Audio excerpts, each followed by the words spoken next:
from DJ Case and Associates and Locavore.Guide. And in today's lesson, we're going to talk about exactly who is a locavore, right? So that you can wrap your head around who your students are and what their motivations are. So let's get started. So exactly what is a locavore? A locavore is a person who tries to eat food grown, raised, and produced locally within 100 miles of their home. Many of these people prefer not to be labeled locavores. They prefer not to be labeled at all. So while we need some noun to refer to this group of people, and we're going to call them locavores in the process of this program, we would not recommend that you say locavore hunting program on your poster, or you walk into class the first day and say, who's a locavore? But again, we need some noun. Don't understand that to be a rallying cry to that group of people. It's just, we need a label in order to talk about them. So there are three types of locavore. The first is the health conscious locavore. This person is worried about the purity, for lack of a better word, of their food. Chemicals, drugs, hormones, GMOs, all those things are the things they're trying to avoid. And they also are interested in being self-sufficient. There's the social locavore. This is a person whose concern is their impact on the environment. They want to reduce their ecological footprint. In addition, they want to do everything they can to improve the quality of life of an animal that ends up in their food, and also of the people who help produce their food. So they believe in things like fair trade. And they also believe that everyone has a right to have access to good food. So they're worried about things like food deserts. As we developed this program, we would talk to traditional hunters and anglers, and we discovered that when we described what a locavore was to them, many would go, hey, that's me. But they had not set out to become a locavore. It had just happened as part of their tradition of hunting and fishing and gardening. They just happened to produce a lot of their food locally. So this is your traditional market in R3 and for your agency. So we're not going to talk about those people much. You know those people. We're going to concentrate on the other two. So we did a lot of research when we did Locavore.Guide 1.0, and we did a survey, and we asked, which sustainable food sources do you use? And this was a survey that went out to self-described locavores. 70% of them said they shop at farmers markets and farm stands and U-Picks. 68% grow fruits and vegetables. 44% shopped at places like Whole Foods at Trader Joe's. 32% forage for mushrooms and berries and things. 23% raise their own animals. The whole urban chicken revolution owes itself to the locavore movement. And 22% belong to a food co-op. So two things. First, we're going to talk later about how you can use this information to help find locavores to recruit to your programs. But for right now, this is just to help you wrap your head around the group of people you're talking to. And when marketers want to wrap their head around a group of people, one of the tools they use is a persona. So a persona brings data to life. You can take information like demographics, the actual facts about a person, where they live, how old they are, how much school they went to, what they make. Psychographics, what they think, their motivations toward a particular activity, the barriers that prevent them from pursuing that activity, and mold all that information into an imagined person. And the beauty of this is it's much more easy to remember and relate to an individual than it is to a page of statistics. So now you can say, that's just like my first roommate or my next door neighbor or my brother-in-law. And you can start to relate to this fictitious individual as if they were real. And it's much easier for you to use that as a way to conceive of the people you're trying to talk to than, again, a list of statistics. So this is our first persona, Haley Health Food. Haley's married. She has one child. There she is with her baby. She never really thought about food quality until she was pregnant. And then she thought about, everything I eat goes into the baby. Now she's at the opposite extreme. She makes her own organic baby food. She shops at 3 farmers markets and 2 farms to get the best meat and produce.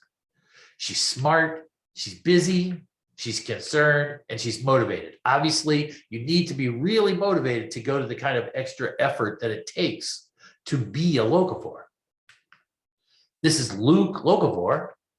Luke's married to Lucy. She's a locavore too. It's much easier to be a locavore or vegetarian or any sort of diet niche if your spouse is as well. Their daughter, Lark, she's away at Berkeley. He's a retired social worker in a big city. He found locavorism as he was the director of an urban garden. And the more he was around people that had this same set of beliefs, the more he started to believe, you know what, that makes a lot of sense. He lives in a loft in an old warehouse, but they're able to grow some food on the roof, even though they don't have a yard. And they believe that everyone should have access to healthy food and that no person or animal should suffer to feed Luke and Lucy. There are other people beyond locavores that we'd like to talk a little bit about because we know that there are certain types of people who are more likely to be locavores. One is women. Women are more likely to become locavores than men are. When you talk about women in the outdoors, women are more interested in high quality food from a hunt or from fishing than, say, a trophy. They're also more interested in the social aspects of the activity, who they hunted with, whether or not they had a good time, how was lunch, things like that, than necessarily success again or a trophy. They like to hunt with their significant other, maybe their parents, their kids, so family members, or they enjoy going out with the girls if they're fortunate enough to know other women who hunt and fish. This is Olga. She's our persona for a woman in the outdoors. She grew up watching her father hunt and fish, but didn't participate herself. She graduated from state and got a job in accounting. She married her high school sweetheart. They don't have any kids yet. They live in a rented duplex and they're saving for a house. They started hunting to spend more time together, but she did not want to learn to hunt from her dad or her husband for fear of being embarrassed in front of those guys. She wanted to learn from someone else, a stranger, who she could just walk away from at the end of anything embarrassing that went on. But despite all that, she's now a better shot than either her husband or her dad. So maybe it's them that's a little embarrassed. Millennials. Millennials are also much more likely to become locavores. Millennials are people born between 1980 and 2000. They are more likely to live in an urban environment. They're a more racially and ethnically diverse generation than any generation before them. They're a more educated generation than any generation before them. They believe in social and environmental issues. Authenticity is real important to them. You need to be straight, forward, and honest when you're dealing with a room full of millennials. Quality is important, less is more. So whether that means owning fewer things or fewer things that are more important to you, it's about the quality of those things or those experiences more than it is about the quantity. They value and almost collect experiences. So different types of hunting, different types of fishing, different outdoor activities could be experiences that they just want to have for the sheer joy of it. This is Miller and Miley. They're a couple of millennials, literally. They met at Boston College.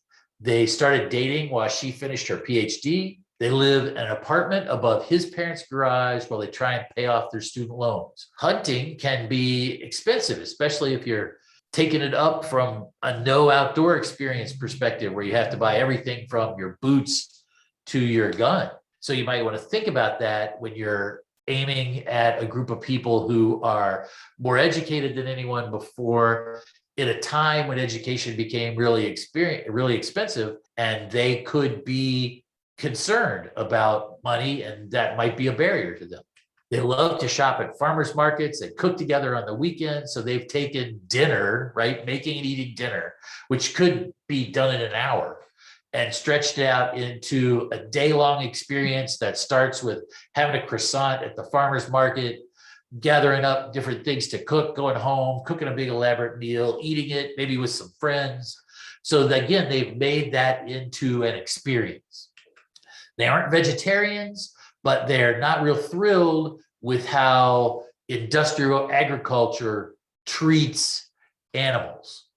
So this is another thing you'll hear a lot from locavores. Some locavores actually were vegetarians, and they started to eat meat, but they wanted that meat only to be wild harvested meat that had a chance to live its life, not just be locked in a cage or fenced in a feedlot.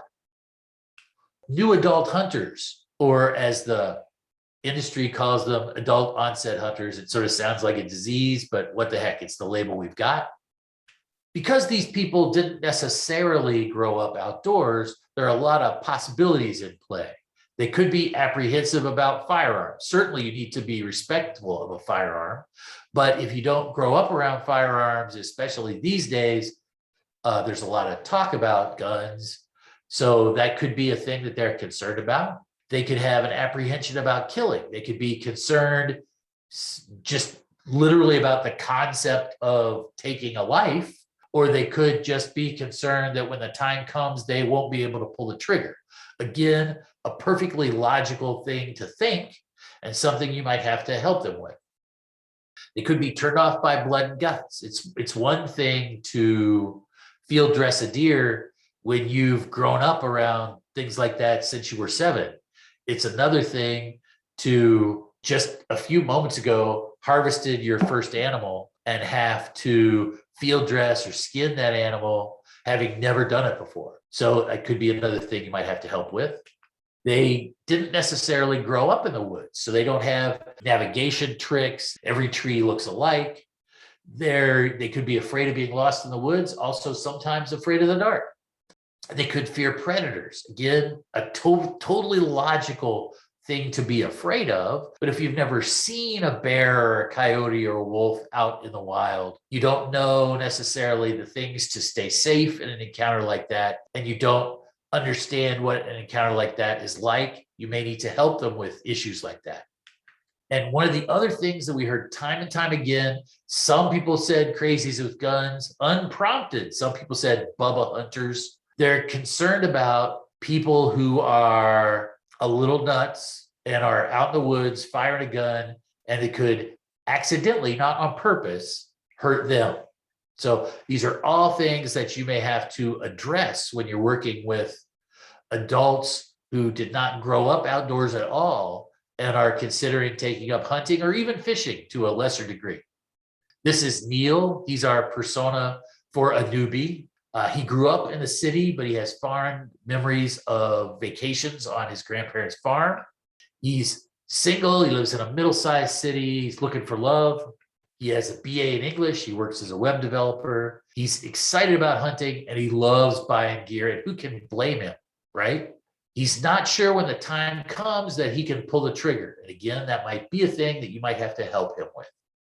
So when we're going to ask you to create personas for your program, and when you create personas, there's some things to think about. First, your persona needs to be the optimal participant in your program, the absolute best person. If every single person were just like this, it would be a living dream to teach that class, right? And the reason you want to do that is if you aim at the very center of the target and you miss a little bit, it's still a good shot. So everyone in that class is going to belong there. If you go for the average person, that's going to be the center ring on your target, right? Halfway to the outside. If you miss, you can end up clear on the outside edge with some people who don't necessarily belong in your program or won't necessarily be attracted to your program. So shoot for that optimal participant. Details, details, details, details, details. I can't say it enough. Details. Cities that are in your state. Employers that are in those cities, colleges that people could have gone to, names for their family members, how many kids they have, what do they drive, all those sorts of things. You want to know this person when you're done reading their persona. Think really hard about who they are, because you've got a vision for them, right? Is that the kind of person that would have a brand new Bronco Or is that the kind of person that would have a rusty old Toyota? Think about these people, describe them. So what do you do with these personas once you have them? Really, you can do two things with a persona. You can use it when you're recruiting. You can use it to make media choices. Is this something Haley would read? You can use it to create messages. What do I want Haley to hear? And you can use it when you're testing messages. If I said this to Haley, would she be motivated by it? Equally useful in program development. What types of programs should you develop? How should they be taught? Who should teach them? Does Haley want to learn from someone different than Luke wants to learn from? And is that person different than the Hunter Ed teacher? So all these things, but really what it comes down to is if you said to Haley, or this is actually Ed's experience, he's a persona from a different program. But if you said to Haley or Ed and you delivered a message to them and they would say, what's in it for me? And you better have an answer for that. And then you should probably go back and alter your message so what's in it for them is right in the message.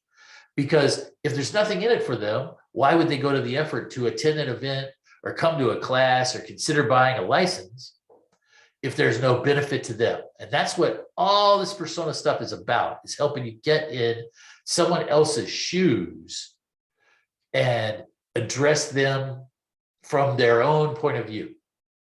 This is the only exercise in this lecture. And what we'd like you to do is below, you'll see a link to what we call a persona brief. It's just a form where you describe the people you're targeting.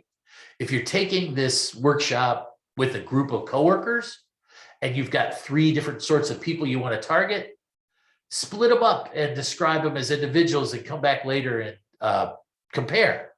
If you're alone, unfortunately, and you want to target 4 types of people, then you're going to have to develop 4 personas. Use the names of local towns and businesses and colleges. Think about how old they are, their ethnicity, their education, their familiarity with the outdoors. Add pictures. How much more real are Haley and Luke to you because you saw them on the screen? Eventually, you're going to create full personas for everyone in your audience. But for now, let's just get together and fill the form out. That's it for today. Please do that exercise. It'll make moving forward so much easier. Thank you for your time, and I'll see you in the next lesson.